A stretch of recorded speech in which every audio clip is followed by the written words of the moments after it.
para todo el continente americano y para los colegas y demás gente amiga de Europa, en especial de la Europa del Sur.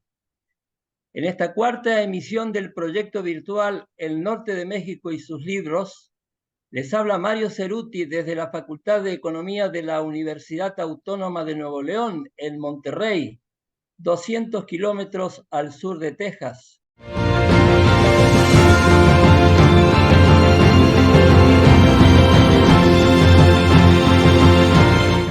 Iniciaremos este programa con la presentación del libro Huellas alemanas en Zacatecas, una historia de sueños, expectativas y realidades, 1825-1910, publicado en el 2021.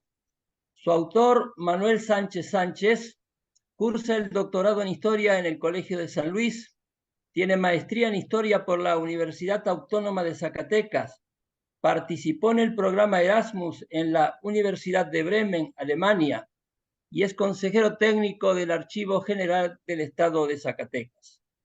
El comentarista Jesús Méndez Reyes, maestro y doctor en Historia por el Colegio de México, investigador y docente de la Universidad Autónoma de Baja California, miembro del Sistema Nacional de Investigadores de México. Sus líneas de investigación incluyen la historia bancaria y monetaria y el empresariado en el noroeste del país. Es integrante de la Asociación de Historia Económica del Norte de México. Adelante, Jesús, por favor. Es un gusto poder compartir con ustedes algunas de las reflexiones, algunas de los comentarios que han surgido a partir de la lectura de esta obra escrita por Manuel Sánchez, referida sobre todo a un área muy particular en el centro norte del país, o que abre, digamos, la puerta hacia el norte, al noreste específicamente, de una región que se ha caracterizado por ser minera. Y en ese sentido, la obra, el recorrido que tiene el libro, presenta justamente cómo algunos ingenieros, algunos empresarios de origen germano, de origen alemán, llegaron y se asentaron en aquella zona y empezaron a insertarse y a caracterizar buena parte de la vida cultural, intelectual, económica, por supuesto, de ciencia, de cultura, incluso también desde el ámbito político y militar. El libro está dividido en 4 apartados, en 4 capítulos, con un corolario, digamos, que no cierra completamente la obra, sino que invita a seguir platicando, a seguir investigando sobre esta comunidad que se asentó en la región zacatecana y que posteriormente conecta con otras vertientes, sobre todo ya con el siglo XX, en donde la presencia de los alemanes durante el periodo de entreguerras es significativo para el caso de México en su conjunto.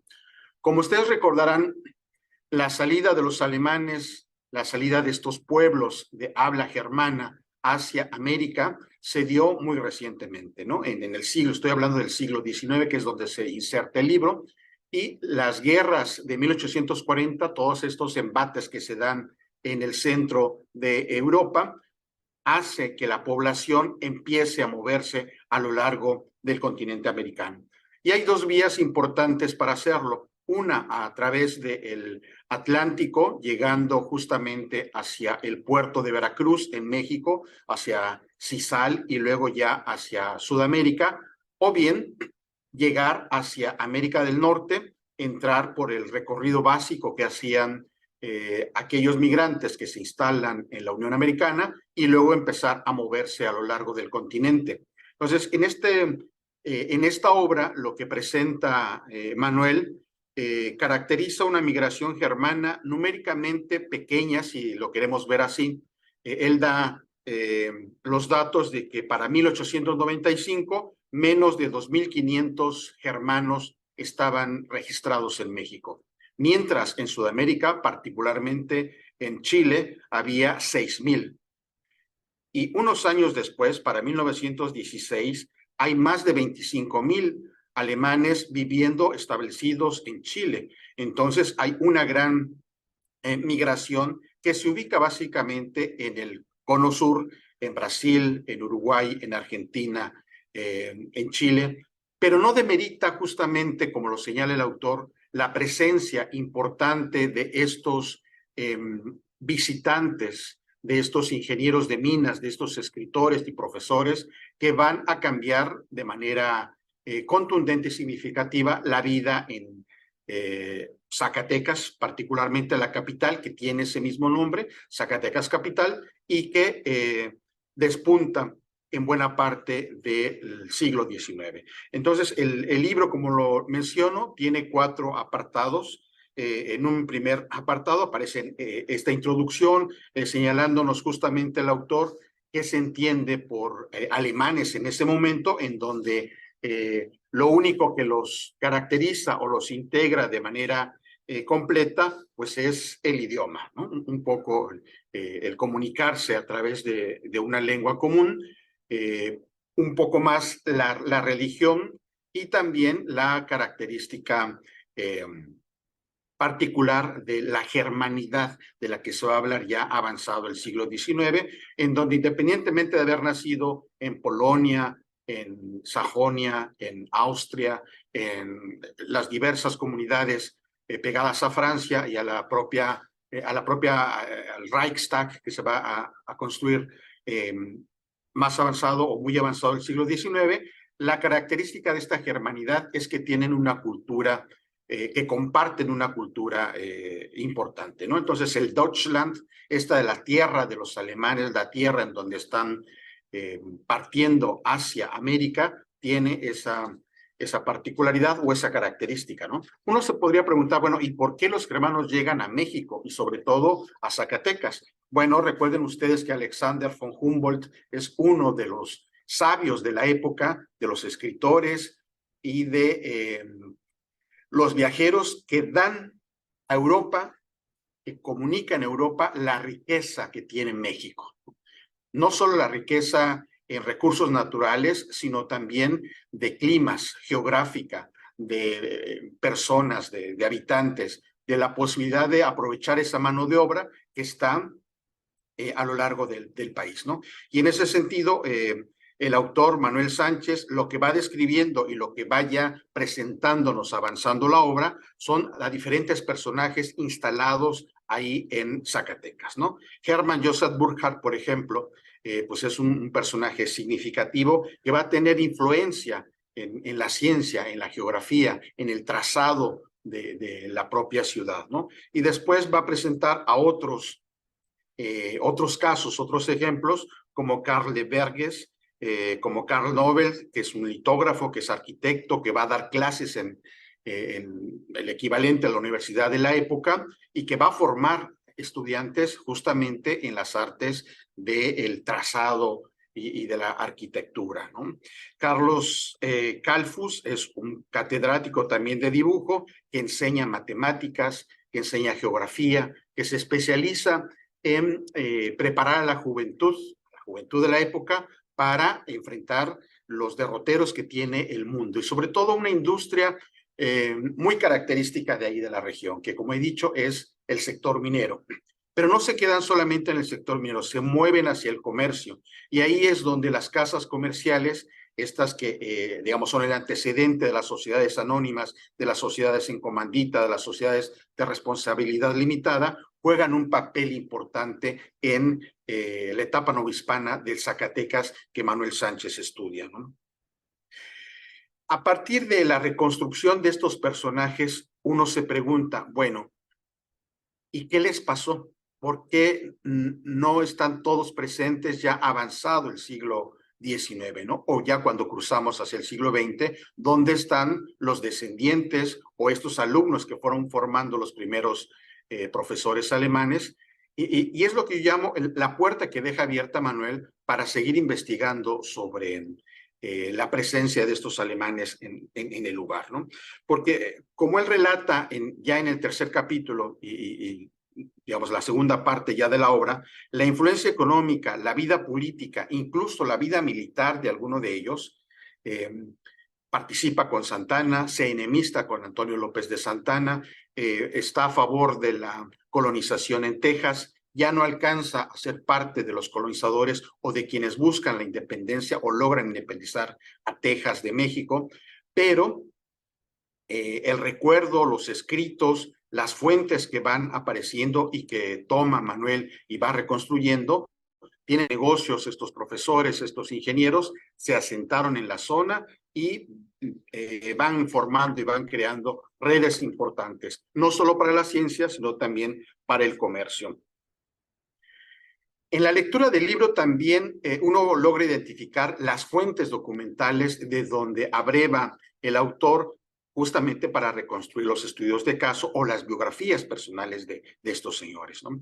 Y llama la atención cómo en el Archivo Histórico del Estado de Zacatecas hay un apartado justamente con el que reconstruye Manuel parte de estos personajes, ¿no? Pero también está la correspondencia privada que seguramente consultó en Bremen, los libros escritos por científicos, hay levantamientos de datos geográficos, una riqueza importante de fuentes documentales y sobre todo los diarios de los viajeros, los propios periódicos, como el que señala ahí, que es el Illustrierte Zeitung, que me imagino que también va reconstruyendo parte de la presencia de estos arquitectos, de estos profesores a lo largo del tiempo.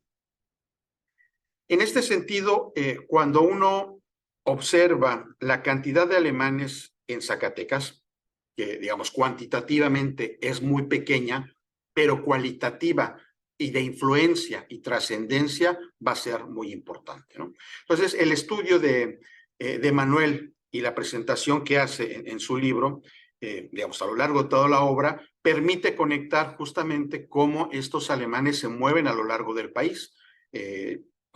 Sabemos todos que, por ejemplo, Brígida von Mentz ha estudiado a los alemanes en el centro de la República Mexicana, ¿no? Para el caso de Hidalgo, donde hay un sector importante de minas, para el caso de la Ciudad de México, Daniela Spencer y el propio Pérez Monfort reconstruyen otro tipo de alemanes ya a finales del siglo XIX y principios del XX, metidos directamente en el ámbito político y de disidencia al presidente Cárdenas o a las políticas que van a instrumentarse en ese momento, pero digamos, este estudio que presenta Manuel para Zacatecas se va a conectar con otros que aparecen a lo largo de la República, ¿no? Estoy pensando, por ejemplo, en los trabajos, en el trabajo de Giovanni Ángel Méndez para el caso de Puebla, el de Alma Durán Merck para el caso de Villa Carlota en Yucatán, justamente la Villa Carlota se llama así, por la emperatriz Carlota, porque son alemanes que vienen durante el Segundo Imperio de Maximiliano de Habsburgo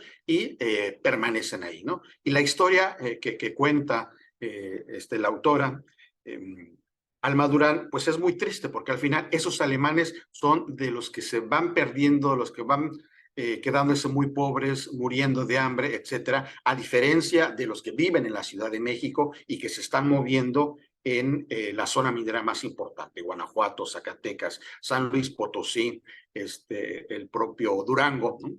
Y luego otros alemanes que van apareciendo en el noroeste de México, ¿no? Que la conexión ahí tiene que ver justamente con el trazado de los ferrocarriles en Estados Unidos, con la llegada de, digamos, cuando México pierde la guerra y se mueve la línea internacional, la frontera, muchos de aquellos inversionistas italianos, suizos, alemanes, franceses, etcétera, bajan poco a poco hacia la parte del noroeste, hacia México. Y en el caso de California y la península de Baja California, pues vamos a encontrar también importantes personajes que van a darle realce a el noroeste a través de estas conexiones que se van teniendo con los otros alemanes, ¿no? Hay un trabajo también, o hay trabajos recientes sobre la casa alemana en Ciudad de México, el banco alemán, el banco germánico que también participa con inversiones importantes durante fines del siglo XIX, ya lo que llamamos nosotros el porfiriato, es decir, un largo gobierno del general oaxaqueño Porfirio Díaz, que está casi 30 años en el poder, un poquito más dependiendo de dónde contemos la fecha, pero, digamos, la presencia de estos alemanes están a lo largo del territorio, ¿no? Y los personajes que va rescatando Manuel, pues dan pauta y dan justificación a este tipo de migración, ¿no? Entonces, por ejemplo, el cónsul general de Prusia, que es representante del Imperio Alemán y que va a estar ahí paseando por Zacatecas. Otro personaje, Carlos Ostermayer, que va a ser cónsul del Imperio Alemán en Zacatecas y que inicialmente es acusado de contrabando, porque muchos de estos comerciantes iniciales pues funcionan justamente así, ¿no? A comprar, traer mercancías en los barcos, en las grandes embarcaciones y después distribuirlas. Bueno, la competencia con otros comerciantes, tanto locales como de migrantes de regiones como Estados Unidos o la propia Europa, pues hacen que las acusaciones sean permanentes como contrabandistas, ¿no? Entonces, Jesús, 2 minutitos, 2 minutitos. muy bien.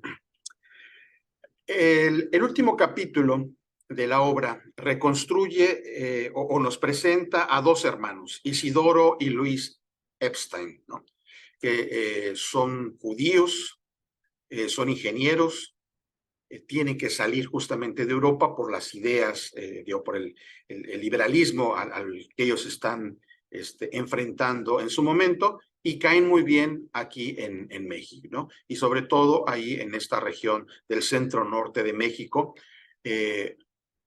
porque Isidoro es justamente un profesor de matemáticas, de astronomía, de topografía, que va mostrando a los jóvenes del Instituto de Cultura, a la futura Universidad de Zacatecas, cómo las artes liberales también sirven para el progreso de las regiones, para el progreso del país. Y entonces no solo la filosofía, no solo el derecho, no solo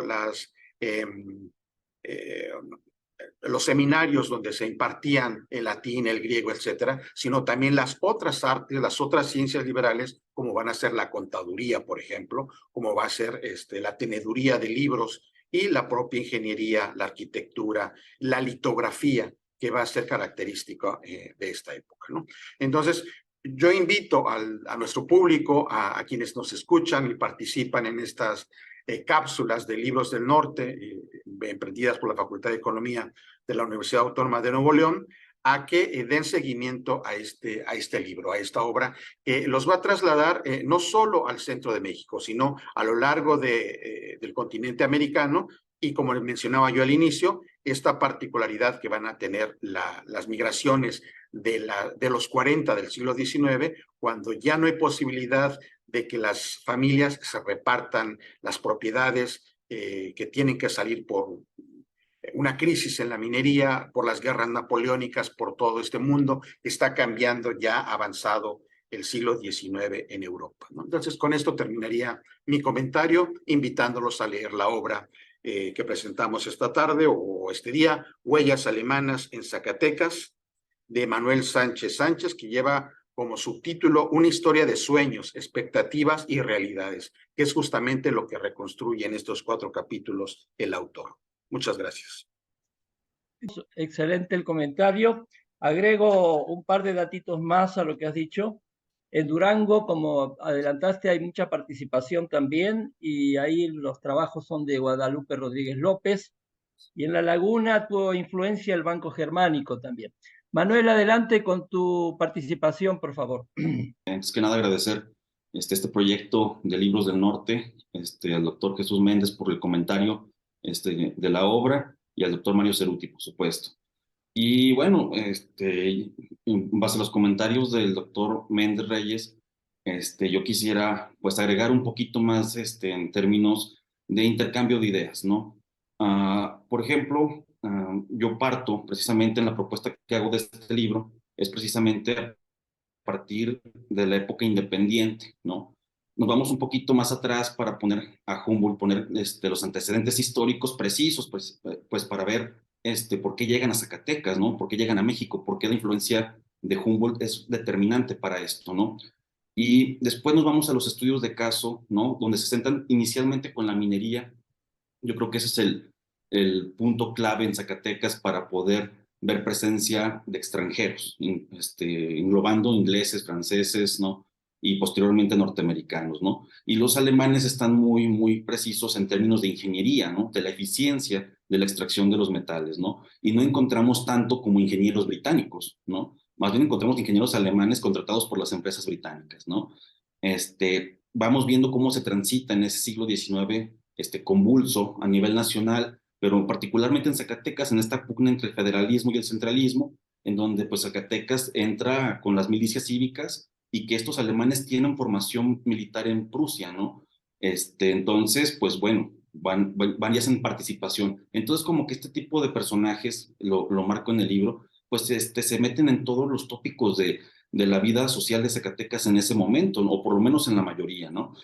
Y por supuesto que están las cuestiones de los profesores, la educación, donde también tienen cierta participación, ¿no? Ciertas bases que después van dejando a nuevas generaciones de profesores, ¿no? Y por supuesto, ¿no? Hay un tránsito, sobre todo a mediados del siglo XIX, en donde estas cuestiones de minería se trasladan a cuestiones comerciales. Y ese es un punto que después van a seguir desarrollando a lo largo del siglo XIX e inicios del XX, ¿no? Junto con otro tipo de extranjeros. Y empieza la competencia, ¿no? Y cuando ya, ¿no? se juntan las regiones alemanas en el Segundo Reich alemán hacia 1870, se nota muchísimo la participación de una potencia que despunta muchísimo en Europa, ¿no? Y encontramos ahora sí los consulados, la representación de viceconsulados, inclusive en Zacatecas, ¿no? Y en ese sentido vemos que hay ya pugnas económicas más poderosas con los franceses, ¿no? Hay hasta cierto punto hostilidad entre esas nacionalidades. Y pues bueno, yo comentarles también que ahorita en el tema de tesis de doctorado, sigo también con esa pregunta con la que cierro este libro, ¿no? ¿Qué más de los alemanes en el siglo XX? Y me encuentro fuentes muy ricas, sobre todo para estudios de caso, de empresarios que trasladan precisamente casas comerciales a sociedades anónimas, ¿no? Entonces, en ese sentido, tienen una presencia importante en el rubro de ferretería, y son empresas que las hacen para perdurar, ¿no? Organizan muy bien las empresas, a nivel familiar y las sucesiones de las mismas para que tengan empresas exitosas, como el caso de la ferretería Globo que estamos trabajando desde el doctorado en el Colegio de San Luis, para precisamente una duración de más de 100 años, ¿no? Y que de esa empresa, de esa sociedad anónima, después se pueda establecer otro tipo de empresas más grandes ya en el sector industrial, como es el caso de Cesantoni, esta fábrica instalada en Zacatecas por la familia Reimers, precisamente en las finales del siglo XX, que pues ahora exporta internacionalmente los pisos, y tiene una gran cantidad de presencia a nivel internacional, ¿no? Entonces es lo que estamos ahora siguiendo, ¿no? Precisamente a partir de esas huellas alemanas que desde el siglo XIX se empiezan a incrustar en Zacatecas y que pues precisamente van dando como muestra un poquito de la riqueza que dejan los alemanes en términos de cultura, de educación, de su participación política, su participación en la vida pública de México, ¿no? Y también el legado que dejan en general muchos extranjeros, ¿no? Que para este caso las políticas de colonización no fueron tan exitosas en Zacatecas en términos de la instalación de grandes comunidades extranjeras, pero que sí ciertos personajes van dejando su legado en la región, en el territorio, y por supuesto que en el norte de México también se fueron instalando a finales del siglo XIX y durante todo el siglo XX, siguiendo precisamente los proyectos nacionales, ¿no? Entonces, en ese sentido, quiero dejar mi comentario. El tema de los alemanes en México es un buen pretexto para ver la historia del país mismo, ¿no? En términos económicos, en términos políticos y en términos sociales. Yo creo que da para mucho, es una temática que da precisamente es una beta analítica para muchos tipos de investigaciones, ¿no? Al futuro. Muchas gracias, Manuel. Muchísimas gracias, Jesús Méndez Reyes, por la participación en esta cuarta emisión de El Norte de México y sus libros. Hasta pronto.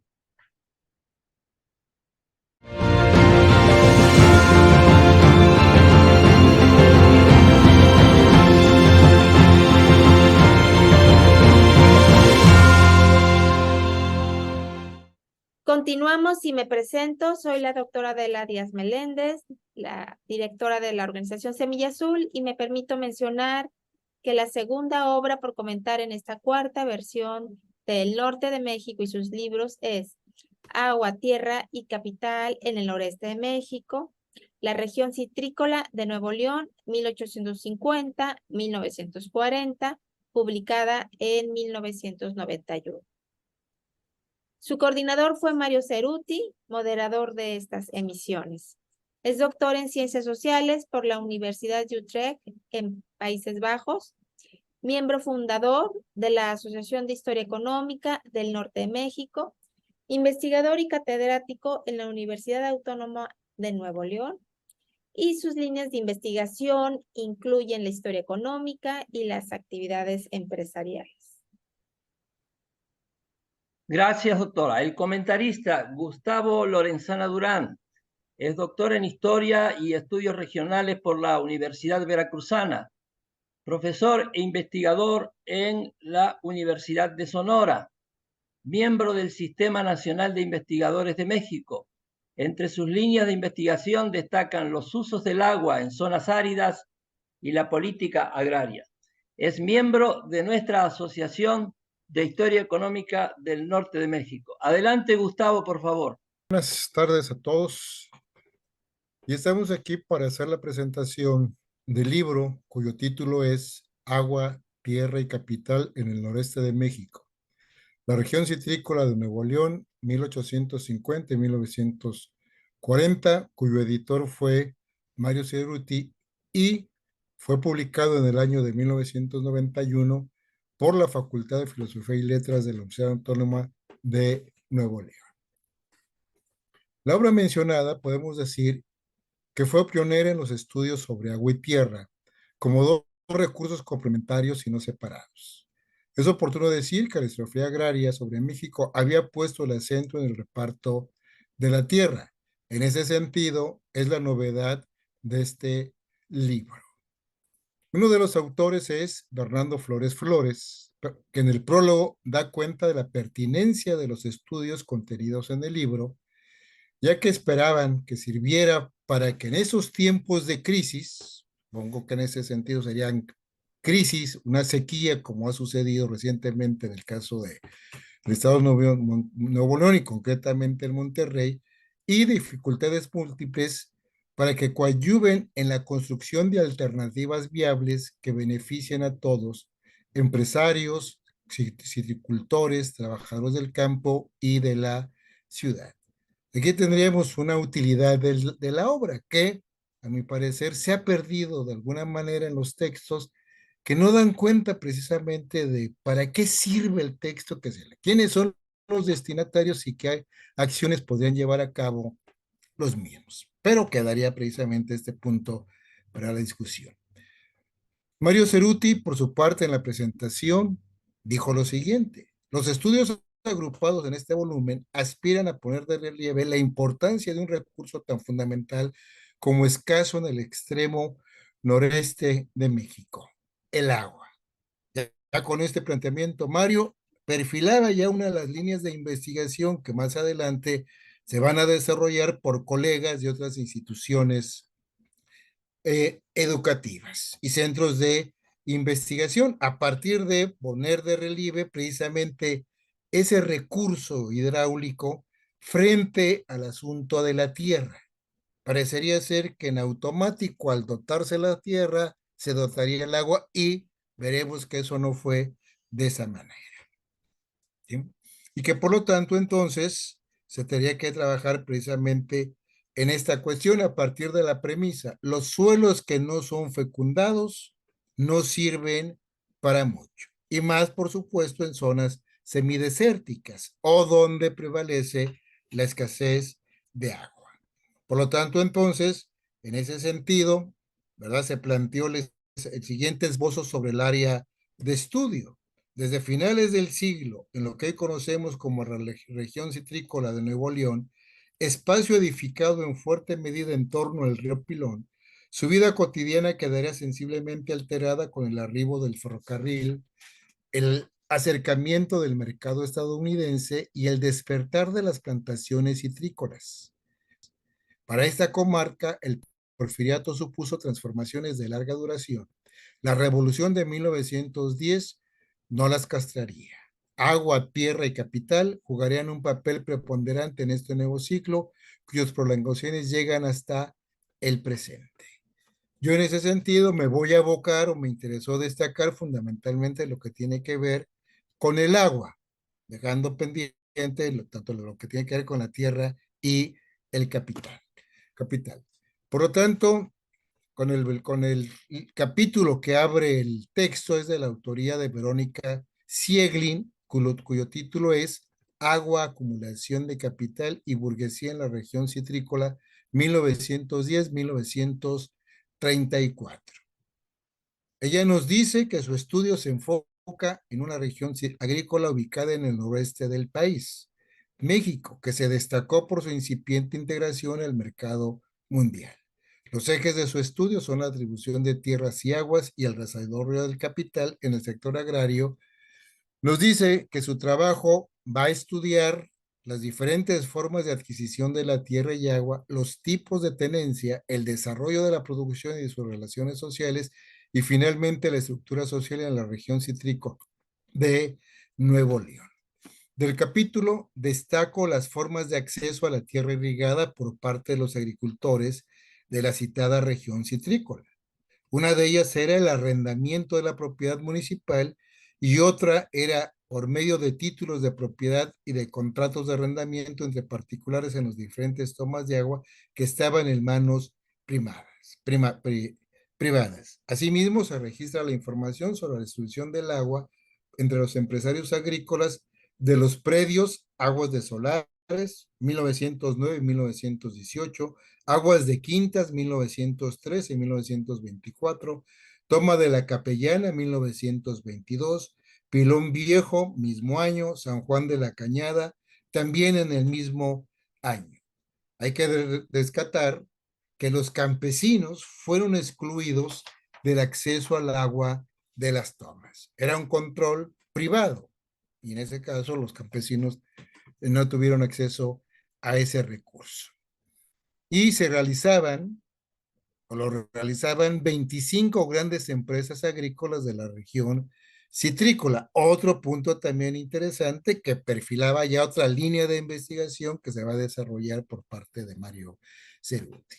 Por supuesto, hablar de agua y hablar de tierra trajo consigo conflictos entre los dueños de las tomas de arriba y los dueños de las tomas de abajo, bajo la premisa que querían establecer de una distribución equitativa de los recursos acuíferos. Y nos muestra un caso que se suscitó en 1909 con la rebelión de los agricultores aguas abajo. Por supuesto, también se presentan algunas otras causas que dieron origen a conflictos, como sería el asunto del saqueo ilegal y el robo nocturno de líquido. Además, se pone también de relieve que los agricultores no realizaban un uso racional y eficaz del agua, que también es otro de los problemas que había que en este caso que atender. Las formas para la adquisición de tierras y agua eran la compraventa, el remate de los predios municipales y las expropiaciones por el endeudamiento de los productores, esto último a finales de los años 20 del siglo XX. Ambos procedimientos reafirmaron la preeminencia de algunos empresarios y del capital comercial. La reforma agraria en la zona se caracterizó por repartir tierras de secano o monte. Esto podemos decir que fue una línea general de los gobiernos postrevolucionarios. Afectaron mínimamente las tierras de riego y repartieron principalmente tierras de agostadero con la posibilidad de acceder al agua a través de la dotación correspondiente. El segundo capítulo es de la autoría de Rocío Rodríguez Román, cuyo título es Legislación sobre el agua y conflictos intermunicipales en el siglo XIX. De entrada, la autora nos dice lo siguiente: el agua es y ha sido siempre motivo de preocupación privada y pública para la región noreste y específicamente para Nuevo León. Asunto que sigue vigente. Siguiendo este planteamiento, en el trabajo se aborda la evolución de la legislación sobre el agua desde mediados del siglo pasado, siglo XIX, hasta principios del actual, que estaremos en el siglo XX, y se verifica en qué medida fueron aceptadas las leyes que se dictaron sobre el particular y se lograron solucionar la infinidad de problemas que por la posesión y uso de las aguas se suscitaron. Hizo un recorrido por la legislación. Lo interesante de este capítulo es que es una legislación generada por el Congreso Estatal, en el sentido de que en aquel tiempo la federación todavía no tenía incumbencias sobre el asunto del agua. Eso será hasta el porfiriato. Entonces aquí era un asunto que tenía que resolverse desde el nivel estatal. Y se emitieron disposiciones tanto en los gobiernos de Santiago Vidaurri como de Bernardo Reyes. Uno de ellos fue el decreto 11 de 16 de octubre de 1857, en donde se pensaba precisamente ante el número creciente de usuarios, pues había que resolver el problema de las aguas.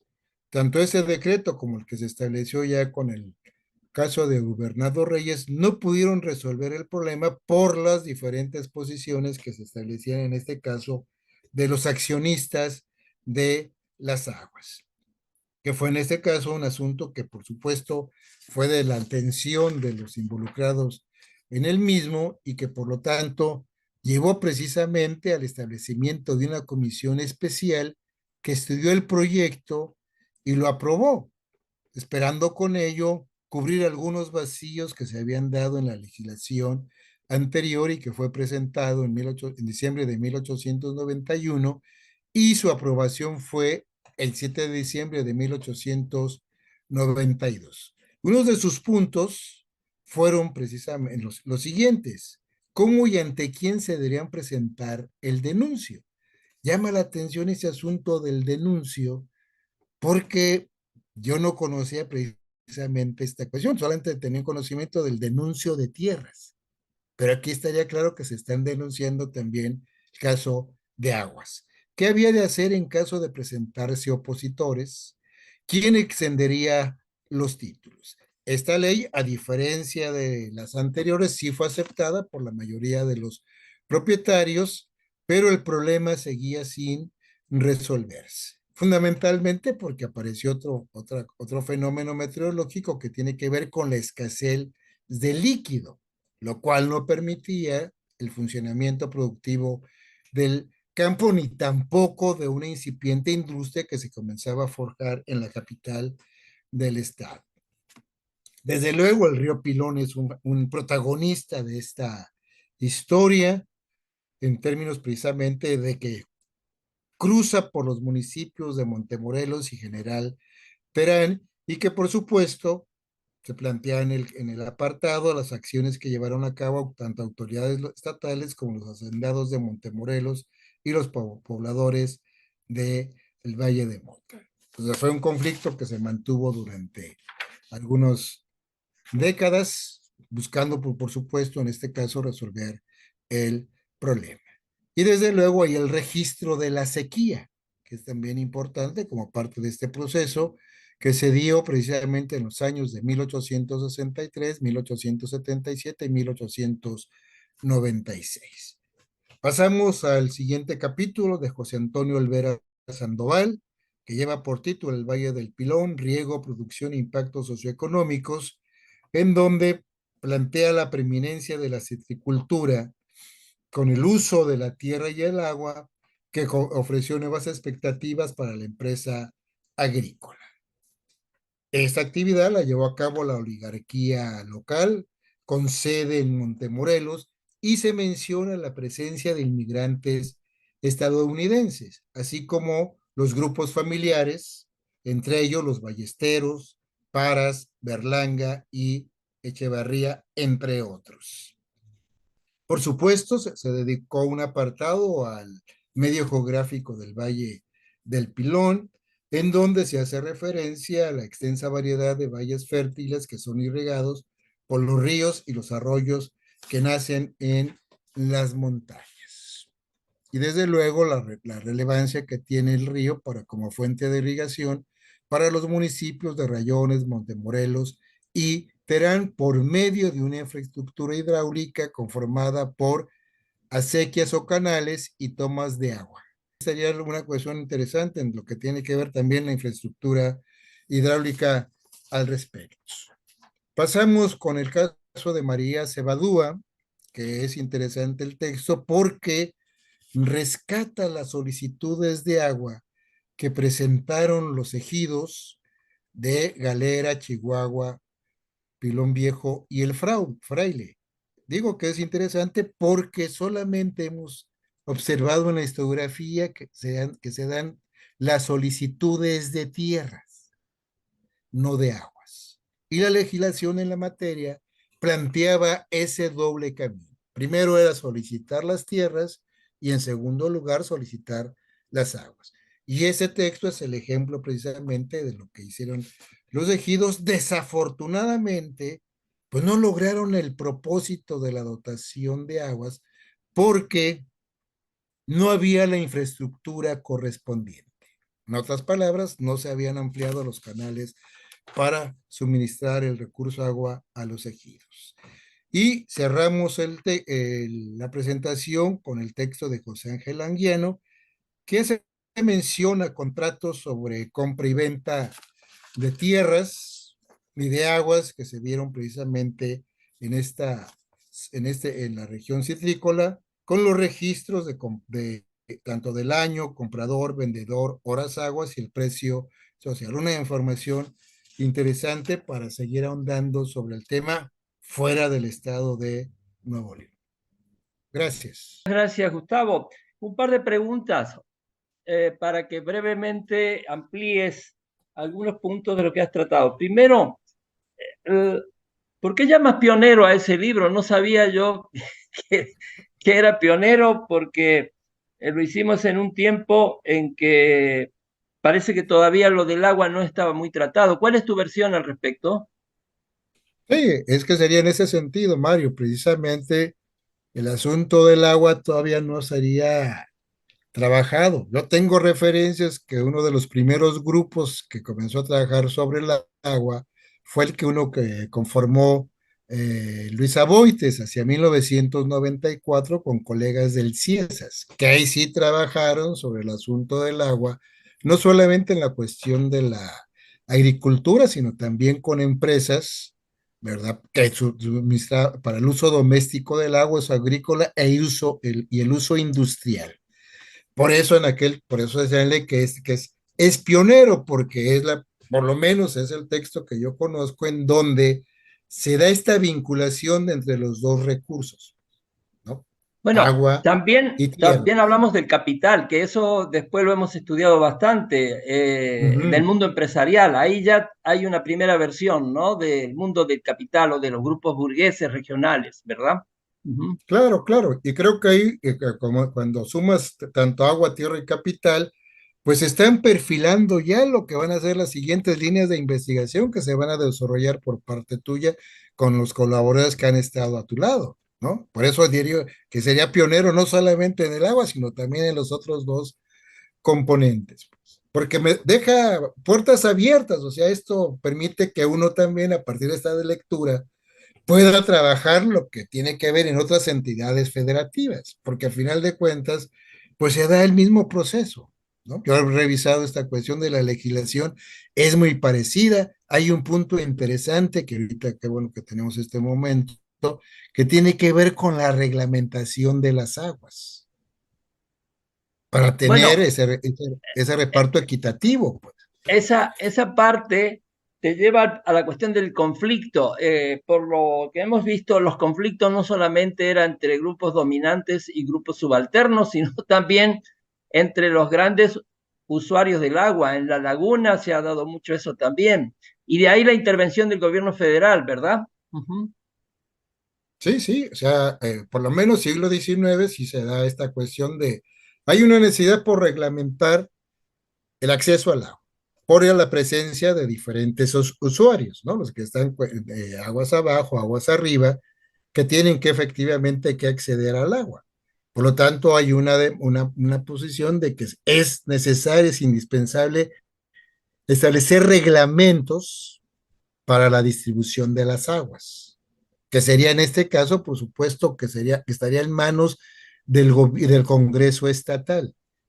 Ya en el siglo XX, hay sí la intervención del Estado mexicano a través de la dependencia correspondiente, en donde se van a abocar ellos a hacer la reglamentación, pero que desafortunadamente no fue tan rápida y expedita como se podría esperar de acuerdo al asunto que estaban enfrentando.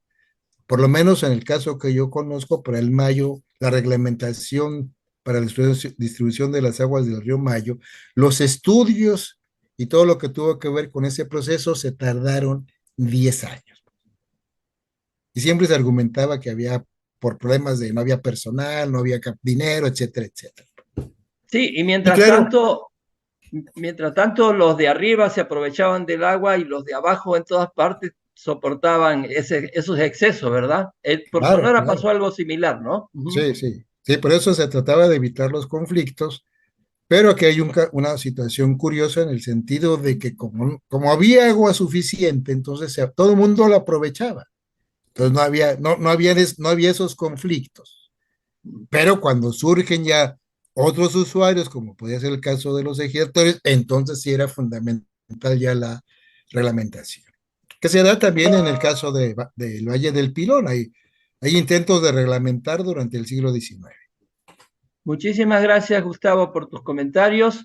Creo que has cumplido la tarea encomendada y agradecemos a quienes están viendo o escuchando este programa, con el cual nos despedimos de este primer bloque del año 2023. Continuaremos en enero. Muchísimas gracias.